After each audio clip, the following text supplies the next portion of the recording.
we are going to be looking at simplifying rational expressions just for a little bit.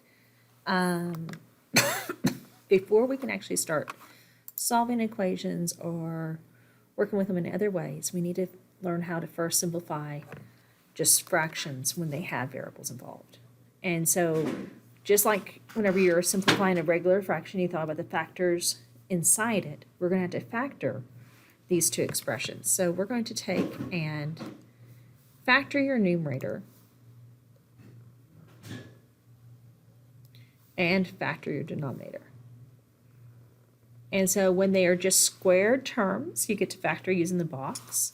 If they are greater than that, then you'll need to use the methods that we learned last chapter with the finding the factors that would possibly work and plugging them in, and then either using the box division or using synthetic division to help you find the factors. And so x squared, I'm doing the yellow, the numerator first, x squared and 10. And then remember we multiplied those two things together. And we were looking for the factors of those that add to give me that 7x. So what would multiply to give me 10, but would add to give me 7. And so when I think that through, I come up with 2x and 5x. Because 2 times 5 is 10, 2 plus 5 is 7. And so what factors out of that first column is x. What factors out of the second column is 2. First row will be x. Second row will be 5. And since we didn't factor out a negative, they're both positive. So that means my numerator can be rewritten as x plus 2 times x plus 5. Now, let's do our denominator, which I'm using green to help me separate the colors for y'all. So I'm going to come over into a box. When the a term is 1, y'all may not need the box anymore, but I'm just showing you the box just in case you still need it. So x squared goes here, negative 10 here, so that gives me negative 10x squared. What multiplies to give me negative 10x squared, but will add to give me that negative 3x. And so, again, I'm working with that 5 and 2, 5x and 2x, but to get negative 3, the 5 would have to be negative.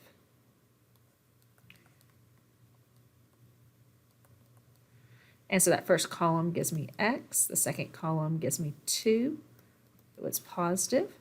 First row gives me x, second row gives me a negative 5.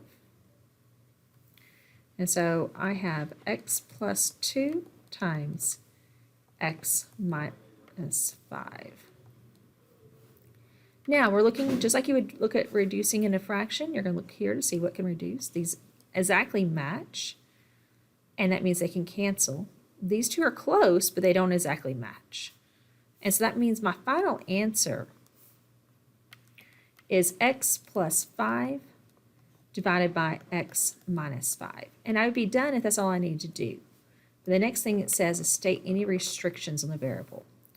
So I look at what I had in the denominator before I canceled.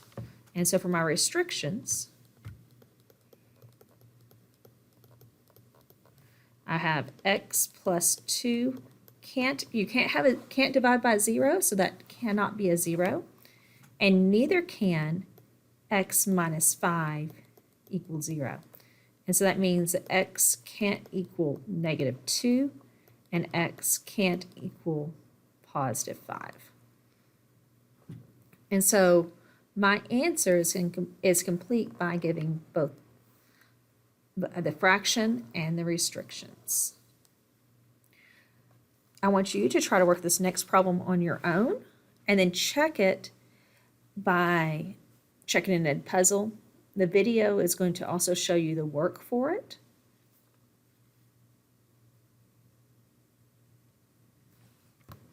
So if you look here, you had the k plus 6 divided by k minus 1, and it couldn't equal k couldn't equal 1 or 7. So when there's not anything added or subtracted, it's simply like this, then you're going to be looking and saying, okay, let's first off, let's take and reduce our numbers. And so when we reduce our numbers, I'm looking into that 12 and 4. And I want to reduce that. 12 divided by 4 is 3. And that was in the numerator, was the larger of those two numbers, so it stays in the numerator. Now let's look at the a's. The larger of the two exponents is in the numerator. So the a's are going to stay in the numerator. And what we're going to do is we're going to subtract those exponents. Now let's look at the b's. The larger of the two b's is in the denominator. It's going to be in the denominator, and I'm going to subtract them again, but this time starting with the denominator first. And then that equals, and I simplify that out, it's going to be 3a squared divided by b to the first, which I don't have to write to the first, so it's just b. It was positive because neither one of those two was negative. Now let's identify our restrictions. And our restrictions are, again, we're looking at the denominator. I had an a in the denominator, and that can't equal 0, and also a b in the denominator, and that can't equal 0.